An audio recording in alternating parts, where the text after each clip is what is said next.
To MLA 2024.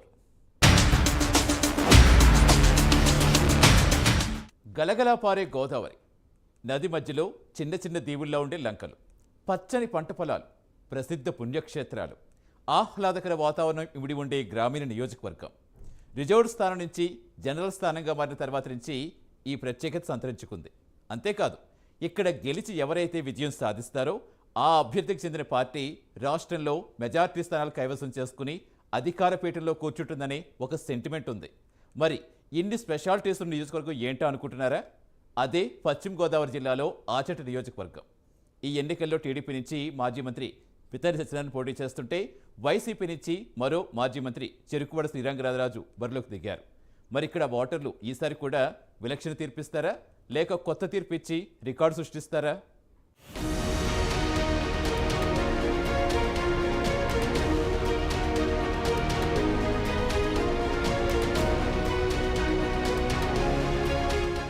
ఆచంటలో రాజకీయాలు ఆసక్తికరంగా మారాయి. ఒకప్పుడు ఇది కమ్యూనిస్టుల కంచుకోట. ఇప్పటి వరకు నియోజకవర్గంలో 12 సార్లు ఎన్నికలు జరగా అన్ని ప్రధాన పార్టీలను గెలిపించి నియోజకవర్గ ఓటర్లు తమ విలక్షణతను చాటుకున్నారు. టీడీపీ నుంచి మాజీ మంత్రి పితాని సత్యనారాయణ పోటీ చేస్తుండగా వైఎస్ఆర్సీపీ నుంచి మరో మాజీ మంత్రి చెరుకువాడ శ్రీరంగనాథరాజు బరిలో దిగారు. ఇద్దరు గెలుపుకై తీవ్రంగా శ్రమిస్తున్నారు. కూటమి బలంతో ఈసారి గెలుస్తానని పితాని సత్యనారాయణ ధీమాతో ఉంటే సంక్షేమ పథకాలే తనను భారీ మెజార్టీతో గెలిపిస్తాయని శ్రీరంగనాథరాజు భావిస్తున్నారు.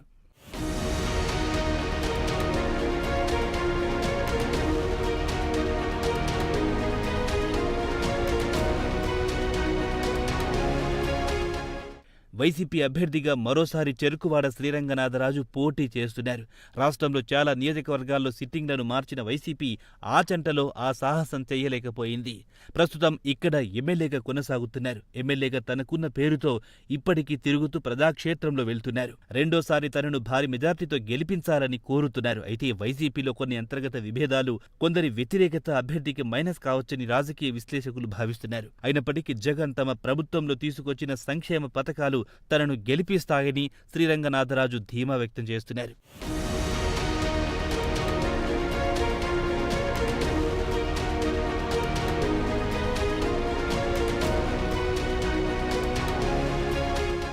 ఇక టీడీపీ అభ్యర్థిగా మరోసారి మాజీ మంత్రి పితాని సత్యనారాయణను పోటీలో నిలిపింది. 2019 అసెంబ్లీ ఎన్నికల్లో ఓటమి పాలైన పితానిపైనే టీడీపీ నమ్మకం పెట్టుకుంది. పితాని సత్యనారాయణకు టికెట్ ప్రకటించడంతో దూకుడుగా ఆయన ప్రజాక్షేత్రంలో వెళ్తున్నారు. స్థానికంగా మాజీ మంత్రి పితాని సత్యనారాయణకు మంచి పేరుండడంతో పాటు స్థానిక ఎమ్మెల్యే శ్రీ రంగనాథరాజుపై ఉన్న వ్యతిరేకత తమకు కలిసొస్తుందని టీడీపీ భావిస్తోంది.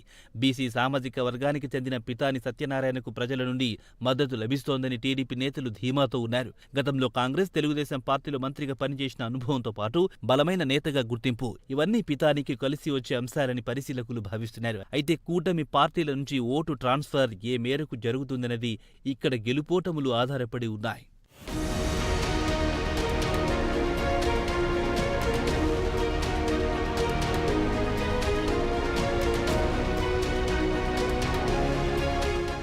ఆచంటలో ఈసారి హోరాహోరీ పోరు జరగనుంది. టీడీపీ నుంచి బరిలో దిగిన పితాని వచ్చే ఎన్నికల్లో మరోసారి తన అదృష్టాన్ని పరీక్షించుకోనున్నారు.